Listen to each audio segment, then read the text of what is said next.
Bonjour à tous et bienvenue sur Mosaïque Cristal. Est-ce que vous étiez à l'heure avec le regard rivé dans la bonne direction ?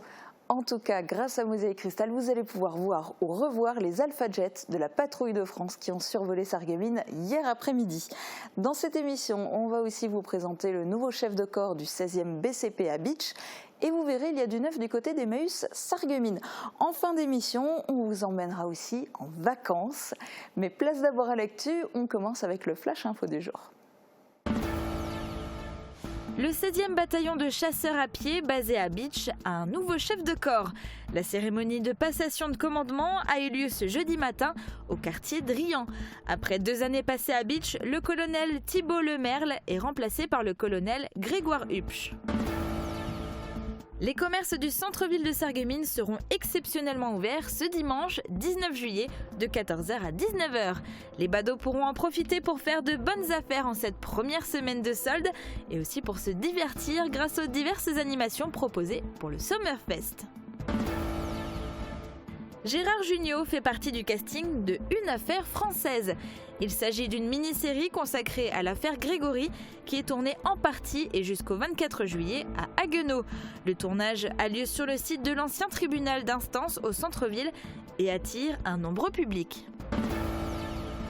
La phase principale d'admission de Parcoursup se termine ce vendredi 17 juillet au soir.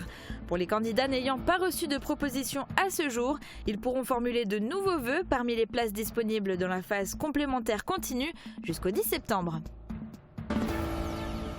Il y avait du monde aux abords de l'hôpital Robert Pax ce jeudi après-midi. C'était une occasion unique de voir la Patrouille de France passer dans le ciel de Sarreguemines. Les pilotes des 8 Alpha Jets ont rendu un bel hommage au personnel soignant en survolant ainsi l'hôpital. On va avoir droit à une météo de rêve pour le week-end. C'est Sandrine qui vous dévoile les bonnes nouvelles de Météo France. La météo vous est présentée par le Crédit Mutuel. Une banque qui appartient à ses clients, ça change tout. Couverture et zinguerie, une toiture Moder Habitat apporte sécurité, protection et pérennité par tous les temps.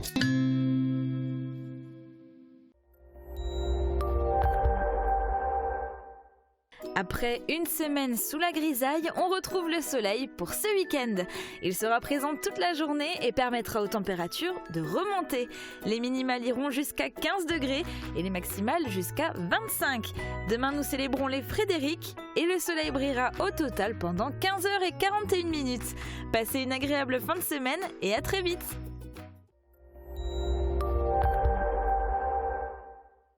Merci d'avoir suivi la météo avec le Crédit Mutuel.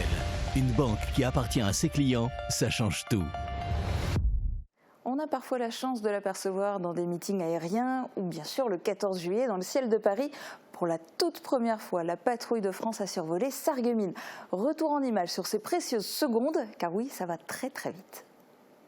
Ils étaient des centaines à se masser aux abords de l'hôpital Robert Pax pour assister à l'événement. Pourquoi on est là, Arthur Pour voir les avions. Et pourquoi ils passent les avions Pour féliciter l'hôpital. Ah, il sait tout, c'est parfait. On est là pour les soutenir également et pour profiter d'un beau spectacle. Oui.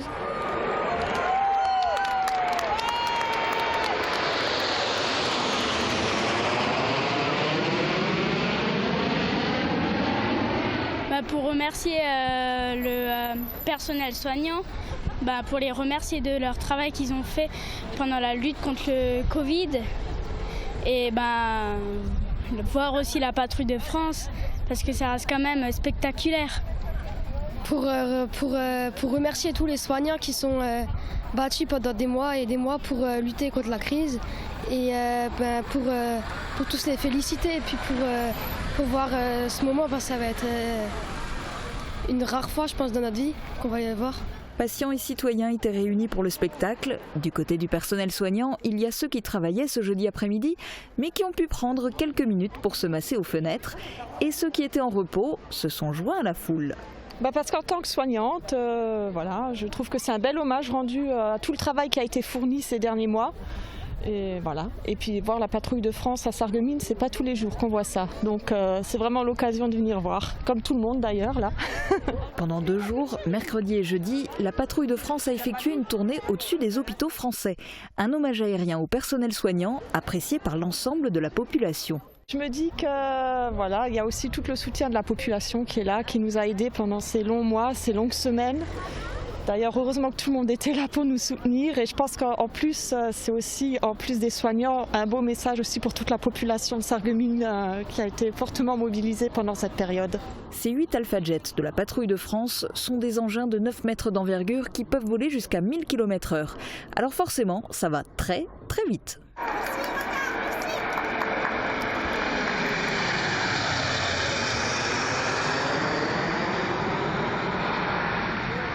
Bref, incroyable mais bref. Ouais.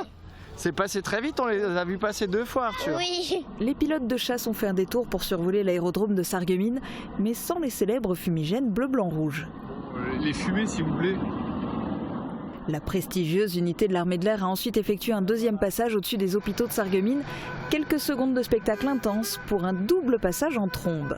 C'est la première fois que je les vois passer. Moi aussi. Et c'est vrai que c'est impressionnant. Ouais. Mais à la vitesse quoi. À la vitesse max. Ouais.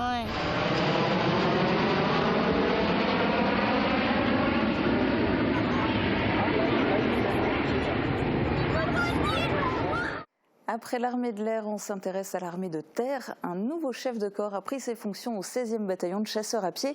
La passation de commandement s'est tenue hier matin à Bitche, au quartier Drian.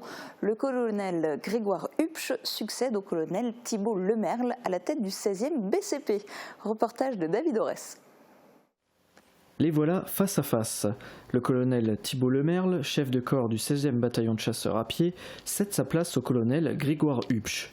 Nous sommes au quartier Drian, à Bitche, pour la traditionnelle passation de commandement qui a lieu tous les 2 ans. La cérémonie est menée par le général Vincent Giraud, qui commande la 2e brigade blindée. De par le président de la République, vous reconnaîtrez désormais pour votre chef, le colonel Grégoire Hupsch, ici présent.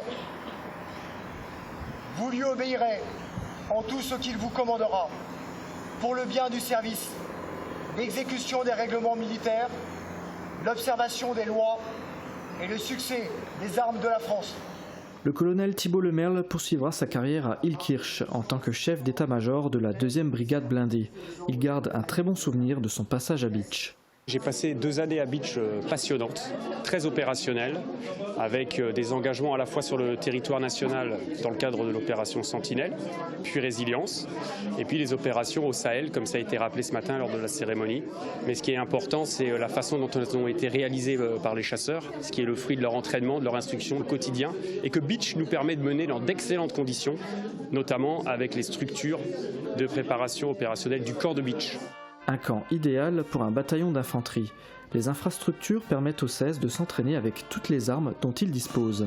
Actuellement, aucune opération n'est prévue. La priorité du colonel Grégoire Hupsch est donc l'entraînement des chasseurs. Mon objectif principal, en venant à Bitche pendant 2 ans, c'est de garder le bataillon au niveau où il est, qui est un niveau excellent, professionnel, et pour cela, de poursuivre l'entraînement pour être apte à être projeté dans le monde entier, en France ou à l'étranger, à n'importe quel moment. Un entraînement intensif qui démarrera en septembre. À 44 ans, le colonel Hupsch a déjà une carrière bien remplie. Formé à Saint-Cyr, il est aussi diplômé de l'école de guerre. Avant de prendre le commandement du 16, il était chef du bureau finance de l'état-major de défense à Paris. Marié et père de 6 enfants, il dit être exigeant et bienveillant. Ici, le colonel Hupsch est en territoire connu. De 2014 à 2016, il était adjoint au bureau opération et instruction du 16. Il a même accompagné le bataillon au Mali en 2018 dans le cadre de l'opération Barkhane pour lutter contre la menace terroriste. Son retour à Bitche sonne presque comme des retrouvailles. Il y a eu quelques changements depuis mon dernier passage de 2014 à 2016 à Bitche en tant qu'adjoint opération, mais la plupart des têtes sont connues et je les ai rencontrées aujourd'hui. Je suis ravi de les revoir et de les retrouver. Vous vous sentez un peu chez vous ici ? Ah oui, malgré 4 ans d'absence, je me sens un peu chez moi. Le travail entamé au Mali n'est pas encore terminé. Le 16 pourrait y retourner. En attendant, la vie au quartier Drian et au camp militaire de Bitche se poursuit. Pour le colonel Grégoire Hupsch, le 16 a encore un bel avenir devant lui, à Bitche bien entendu. C'est une grande première pour Emmaüs à Sarreguemines. L'association est devenue propriétaire. Hier, elle a reçu les clés de ses nouveaux locaux. Il s'agit des anciens bâtiments des établissements Kiel. Et ce matin, sous la supervision de l'encadrant Patrick Vulot, les compagnons ont commencé à nettoyer les lieux. Il faut dire qu'il y a du boulot. La surface est plus importante que l'ancien local d'Emmaüs. Visite des lieux avec Thibaut Desmerlet. Emmaüs voit les choses en grand à Sarreguemines. Cela fait maintenant plusieurs années que l'association est locataire rue Édouard Jeunesse. Elle a désormais besoin de plus de place et a acheté l'ancien site de stockage des établissements Kiel rue Steinbach. L'association a déboursé plus de 400 000 € pour pouvoir l'acquérir. La crise sanitaire a retardé l'acquisition qui devait se faire mi-mars.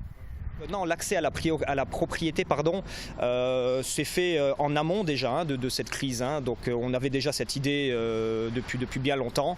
Et en plus, ce sont des locaux qui sont très vastes, très conséquents. Donc automatiquement, on pourra exposer un maximum de matériel. Et la surface est conséquente. Ce matin, sous la supervision de Patrick Vulot, les compagnons ont commencé à nettoyer les lieux. Les amas de déchets se sont entassés au fil des années. Il faut tout jeter. Les mauvaises herbes ont aussi pris le dessus sur les pavés. La grande cour doit être rafraîchie. Il faut dire que le site est imposant. L'association a déjà pensé à la future affectation des bâtiments. Celui proche de la route deviendra un hébergement. Ce seront les compagnons qui y logeront dans un premier temps. Le bâtiment de stockage sera utilisé pour les ventes et sera aménagé sur plusieurs étages, ce qui permettra aux compagnons d'accueillir plus de personnes. Le site est d'ailleurs bien placé. Il y a beaucoup de passages.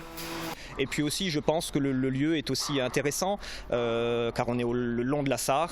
Automatiquement, les dimanches, les jours fériés, etc., on a beaucoup de personnes qui vont se promener le long de la Sarre. Donc automatiquement, on pourra peut-être même toucher un public un peu différent. Le temps que le site soit pleinement opérationnel, Emmaüs conservera son local rue Édouard Jeunesse. Et je pense qu'on va encore y rester pendant 2 ans, le temps de continuer et surtout de terminer la totalité des travaux pour le nouveau bâtiment, ici présent. La grande cour sera aménagée pour accueillir un futur parking, mais elle servira aussi pour l'inauguration du site le dimanche 26 juillet. Une grosse vente à l'extérieur sera organisée. L'ouverture sera en non-stop de 10h à 18h. Et le coordonnateur Jean-Luc Ferstler s'est déplacé sur les lieux pour organiser la suite du programme. Pourquoi cet achat? Quelle est l'importance des travaux effectués? Il a répondu au micro de Thibaut Desmerlet. Alors dites-moi, pourquoi vous avez décidé d'acheter ce terrain? Parce qu'on est sur Forbach depuis le début, c'est notre terrain d'action, de ramassage. On est arrivé implanté sur Sarreguemines en 2003-2004 et on est en plein développement. Actuellement, rue Jeunesse, on est locataire. Et si on veut vraiment investir, développer et aménager pour que ça corresponde vraiment à l'esprit d'Emmaüs, il fallait devenir propriétaire. Est-ce que vous avez d'autres projets d'achat de propriété en ce moment? Alors on est en ce moment dans les coins de Forbach, sur ce terrain aussi. Pareil, on est en location et on cherche à acquérir parce qu'on a de plus en plus de demandes à la fois d'accueil. On était quand même qu'à 40, on est monté à 80 avec l'ouverture aux familles aussi, donc ça demande de l'espace et de l'activité. Quelle est l'importance des travaux à faire ici sur l'ancienne usine? Alors on a visité, on a eu les clés hier, donc on va aussi un peu découvrir. Je pense que la priorité des priorités, c'est d'aménager les locaux pour recevoir du public. Parce que ça ne recevait pas de public, donc ça c'est des démarches à faire. On a déjà contacté un architecte qui va faire les plans. Et dans un deuxième temps, dans les 2-3 ans qui viennent, la maison d'habitation se transformera en résidence sociale, en pension de famille pour l'accueil des compagnons et des familles, compagnes et compagnons avec enfants. On fait maintenant une très courte pause avant de partir en vacances. Uranie a un nouveau périple à vous proposer avec de nombreuses découvertes. C'est dans un instant.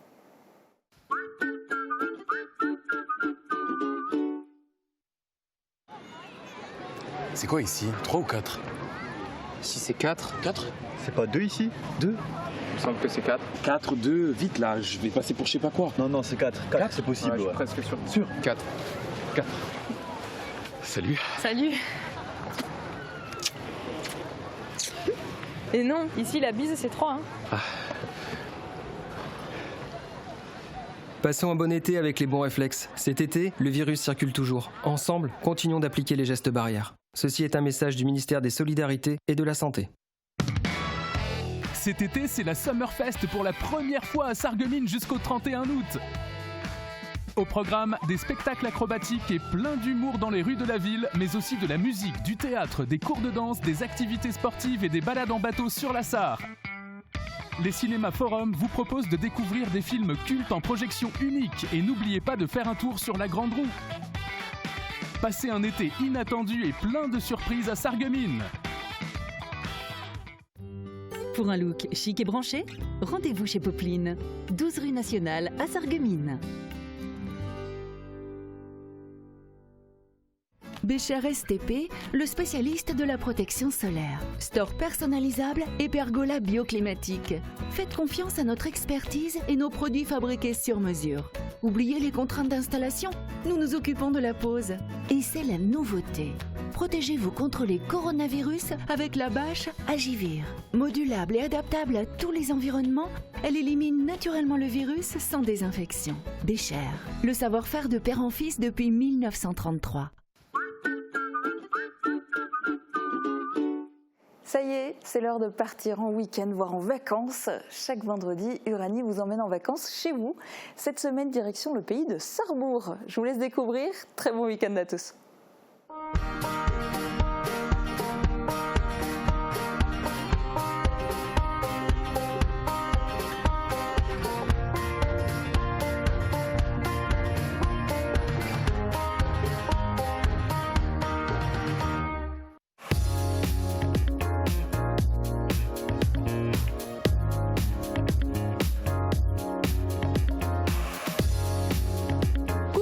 Je suis très heureuse de vous retrouver pour une nouvelle aventure.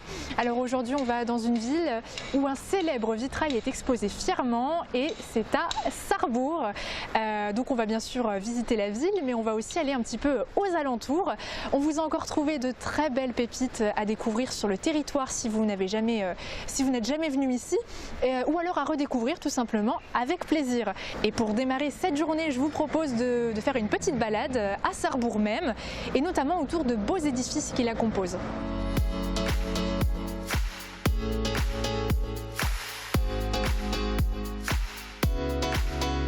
L'époque gallo-romaine, les guerres les plus récentes, le Moyen-Âge, la ville de Sarrebourg est vraiment encore marquée par toutes ces périodes et on peut trouver parfois des vestiges de ces époques-là, comme par exemple derrière moi les remparts au cœur du jardin de la Liberté qui ont été construits en fait par les puissants évêques de Metz à l'époque.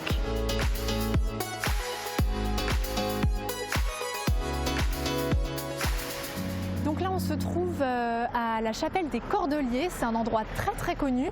Alors comme ça l'endroit paye pas forcément de mine mais vous allez voir je vais vous montrer un petit quelque chose.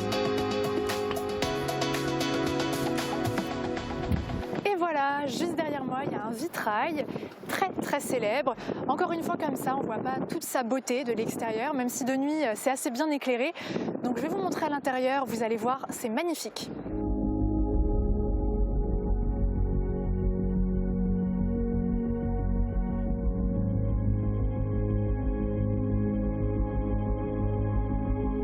Une fois rentré à l'intérieur, eh bien c'est bien simple, les couleurs sont juste sublimes, c'est un endroit magnifique. Il faut savoir que ce bâtiment a été utilisé sous différents aspects, si je peux dire ça comme ça. Ça a été une chapelle, une église paroissiale, ça a été un temple de garnison pendant l'annexion, ça a été aussi le lieu où le musée de Sarrebourg s'est implanté jusqu'en 1970.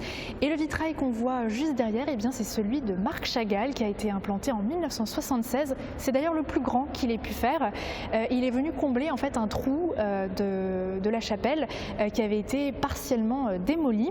C'est super joli et puis en plus il faut savoir que dans ce vitrail il s'est amusé à faire quelques petits clins d'œil. Je vous invite vraiment à aller voir le lieu, à en apprendre davantage. Il y a plein de petits panonceaux avec des informations, ça vaut vraiment le détour. Alors avec l'office de tourisme vous pouvez faire deux circuits à Sarrebourg. Le premier un peu plus classique où vous allez observer avez les édifices religieux, les édifices historiques et vous en avez un petit peu plus original avec un côté artistique puisque vous allez pouvoir observer des sculptures un petit peu partout dans la ville. On va continuer notre petit tour, notre petit city trip si je peux dire ça comme ça et puis on se retrouvera pour la prochaine destination, ça va faire plaisir aux amoureux des voitures.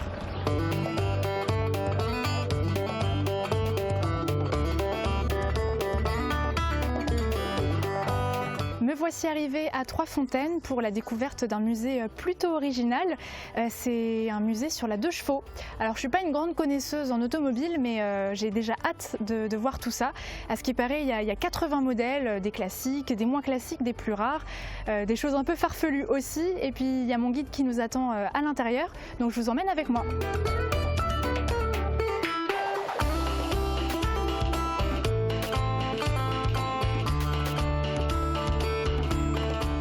Marc, on a fait un petit tour ensemble, tu as été mon guide pour voir un petit peu les 80 véhicules qui sont ici. Ce que j'aimerais vraiment qu'on fasse comprendre aux téléspectateurs, c'est que ici c'est très original parce que vous êtes un musée à contre-courant et j'aimerais que tu nous expliques un petit peu pourquoi. C'est ça. Alors on est le temple de la 2 chevaux, tu peux voir tout ce que tu veux comme 2 chevaux, aussi bien la montée chronologique quand on part de 49 jusqu'en 90. Et ensuite, tu peux voir tout un tas de véhicules qui ont été transformés durant leur vie, qui ont vécu tout ce que tu veux. Et nous, l'état dans lequel on les présente, c'est dans lequel on les a récupérés. Et donc du coup, tu as les bosses, les rayures sur les ailes, tu as la poussière sur certaines autres voitures. Et donc voilà, nous, notre idée, c'est de montrer toute l'âme de la voiture et toute l'histoire de la voiture.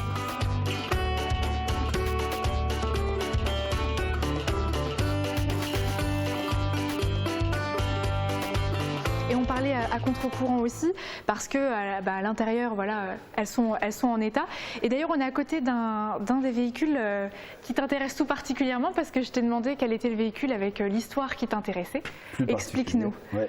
Donc ce véhicule-là, en fait, est unique à voir que chez nous. Tu peux le voir nulle part ailleurs. Il a été transformé par Citroën. On peut le voir sur la vidéo. Le pare-brise est plus haut. C'est une 2 chevaux à base, une 2 chevaux anglaise. Et donc avec cette transformation Citroën, et ça c'est vraiment unique chez nous. C'est pour ça qu'il faut absolument venir faire un petit tour. Et comme tu disais, donc c'est entrée à tarif libre, on est ouvert à tout le monde peut venir faire son petit tour plusieurs fois puisque de toute façon ils mettent ce qu'ils veulent à la sortie dans une petite cagnotte et on est comme ça ouvert à tout le monde. Super, et j'en profite pour dire que prendre un guide c'est vraiment le petit plus parce que chaque voiture a une histoire, a une anecdote et c'est super intéressant, on passe un moment convivial.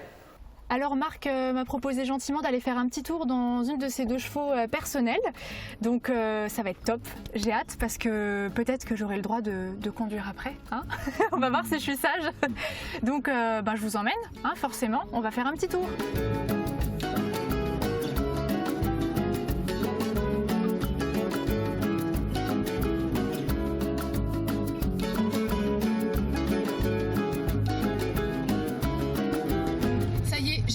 Pendant le petit tour, alors Marc m'a laissé le volant. Première fois de ma vie que je vais conduire une 2 chevaux. Je sais pas ce que ça va donner, on va le voir tout de suite en image. Allez, c'est parti.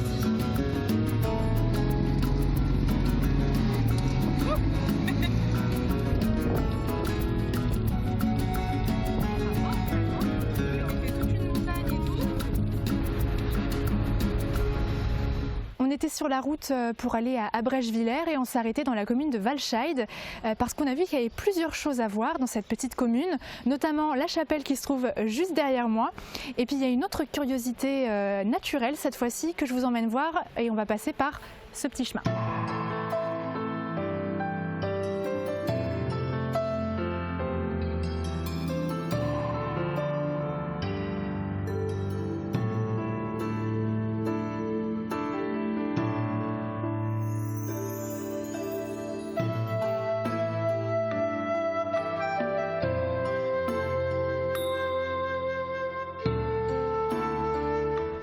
C'est la grotte Saint-Léon. Alors c'est la plus grande cavité du massif des Vosges et j'insiste bien sur le fait que c'est une curiosité naturelle. Ça a été fait par l'érosion et avec le temps, c'est absolument pas creusé par les hommes. C'est majestueux. Voilà, quand on est à l'intérieur, on se sent tout petit. On va vous montrer un petit peu plus en profondeur.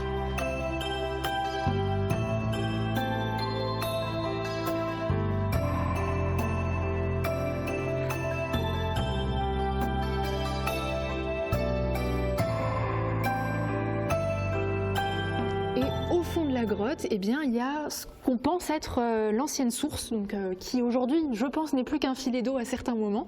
Il faut savoir qu'au début du siècle, il y avait une croyance populaire qui disait que cette eau avait une propriété, c'est-à-dire qu'elle guérissait la stérilité. Alors je vous le donne en mille, beaucoup de couples en mal d'enfants sont venus ici.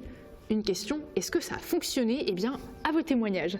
En tout cas, il y a de belles randonnées à faire dans le secteur si jamais vous avez envie de visiter ce lieu.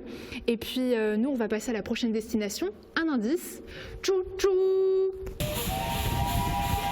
Et oui, vous l'avez compris, on aura la possibilité de monter à bord du train touristique d'Abrèche-Villers. Le train touristique forestier, c'est assez connu ici. Alors ça promet d'avoir beaucoup de charme avec la vapeur, les beaux paysages alentours.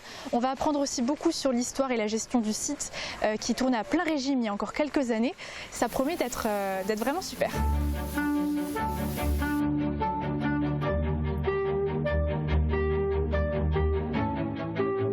Bernard, bonjour. Bonjour. Alors, vous êtes le président de l'association qui s'occupe du train touristique. Avant de monter, j'avais une petite question à vous poser. J'aimerais savoir ce que ce train touristique apporte à ses usagers comme expérience, mais aussi sur le site.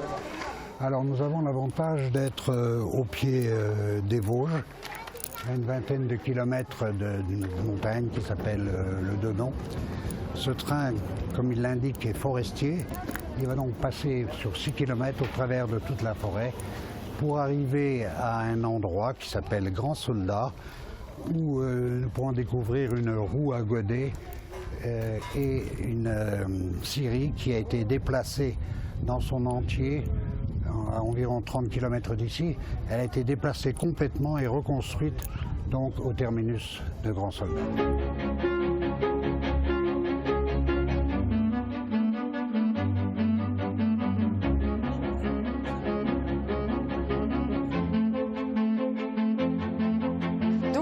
Le train s'est arrêté au terminus.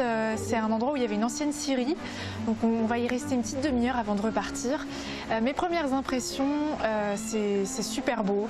Le bruit de la locomotive, la vapeur qui s'échappe, qu'on voit un peu à travers le toit, les paysages qu'il y a et tout, c'est super beau. C'est encore une fois un moment très agréable. On ne pense pas à grand chose finalement. De temps en temps, il y a une petite voix qui sort des haut-parleurs pour nous donner des informations. C'est vraiment super agréable.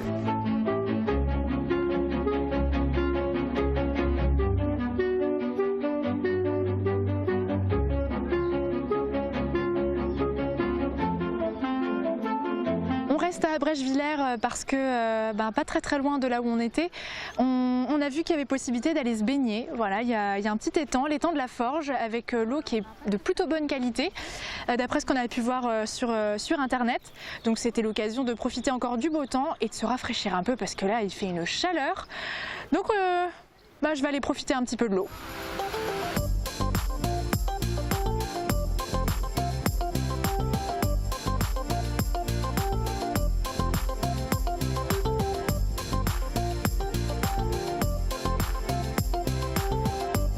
Continue notre petit périple et là on est parti chercher un petit souvenir.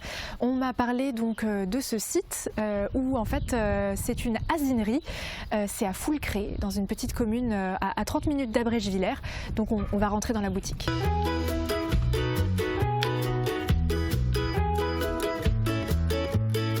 On m'a parlé en fait de cette petite boutique et je voulais chercher un souvenir pour terminer ma journée de vacances. Okay. Qu'est-ce que tu as à me proposer peut-être? Alors là du coup tu es tombée dans une savonnerie, donc du coup je peux te proposer donc les savons au lait d'ânesse bio, donc fait directement à la ferme.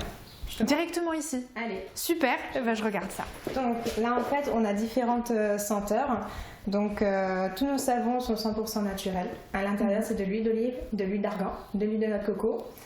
On l'a enrichi en huile de mirabelle, donc très locale forcément, on la cherche pas très loin.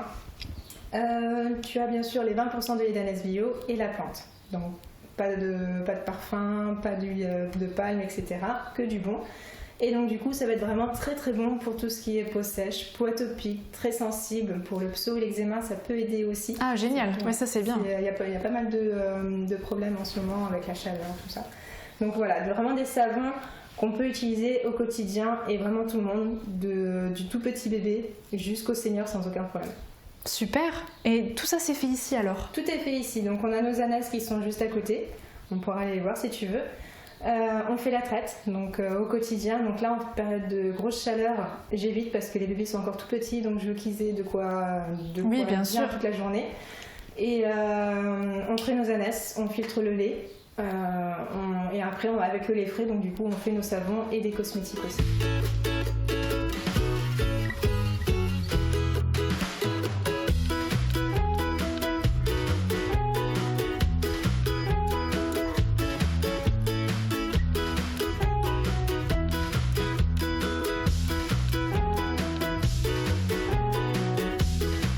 Voilà, j'ai fait mon choix. Je pense que je vais partir sur l'aloe vera. Très bon choix. En plus, c'est un très bon hydratant. Très bien. Nickel. Je me permets de vous laisser aussi 2 petits flyers. Mais qu'est-ce que c'est? Des petites choses. Donc, c'est des gîtes insolites qu'on a mis en place l'année dernière. Tout simplement. Ouais, génial. On n'a pas de logement pour ce soir, alors je sais pas, est-ce qu'il reste... Pas de souci, il reste un gîte, avec grand plaisir. Oh. Trop cool. On peut aller voir ça tout de suite, c'est possible? On y va tout de suite. Oh, génial. Bon, c'est parti.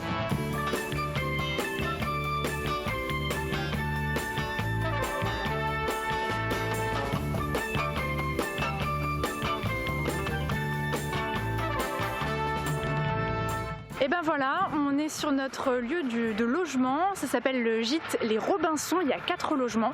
Et nous, c'est celui qui est tout là-haut, qui s'appelle Les Naufragés. On va devoir ramer, alors on va vous montrer les images, mais vous allez suivre un petit peu avec nous aussi.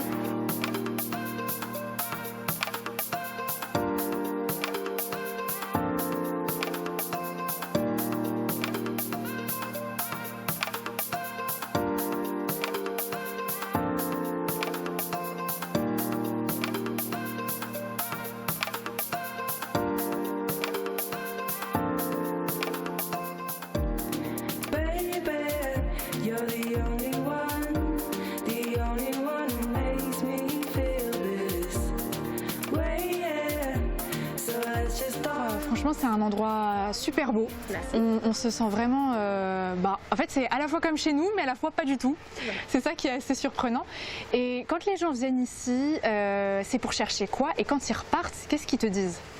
Quand ils viennent ici, c'est pour rechercher une reconnexion entre eux et avec la nature.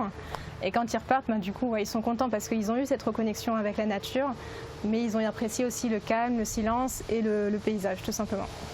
C'est chouette, en tout cas nous on va en profiter aussi.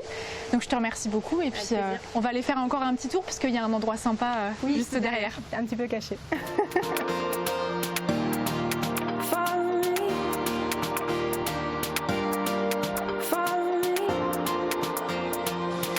Notre journée s'achève ici. Bon, il y a pire quand même, il faut le dire. On vous a montré qu'un infime pourcentage de ce qu'il y a à faire ou voir sur le territoire. Il y a encore beaucoup de choses comme le cimetière gallo-romain, le hameau de la Croix-Saint-Guillaume, les randonnées à Saint-Quirin. Bref, on va pas faire la liste, elle est très longue. J'espère en tout cas que ça vous a encore donné des idées, que ça vous a donné envie de faire des choses proches de chez vous pour vos vacances. Nous, on va continuer nos petites escapades et puis on se retrouve à la prochaine destination. A plus!